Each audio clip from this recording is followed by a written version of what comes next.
এই যে ইনি হলেন রূপময়ী মা। এনাকে সবাই সম্বোধন করে জয় তু রূপময়ী মা। ইনি বলেন মানে অবহেলা করে ইয়া ভালোবেসে যেরম করেও ডাকো হৃদয় মাঝে উদয় হব।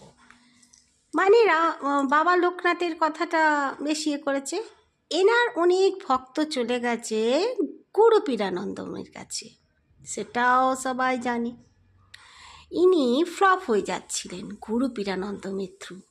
কেরম করে তারপরে সে কি করবে, তারপরে সে নিজের ভোগ নিবেদনের আবার পরে, আগে ছিল না, পরে তার দেখে কি কি সব মন্ত্র সন্ত্র তারপরে দিয়া চালু করলো, দিয়ে বলতে লাগলো মাতা কা ধাম। নিজের যে আগে আশ্রম বলতো, তারপরে মা তারা জয়, মা সিদ্ধেশ্বরী, বামাকালী ধাম বলা চালু করলো। মানে নিজের তো ছোটো বয়সের থেকে শিখছে।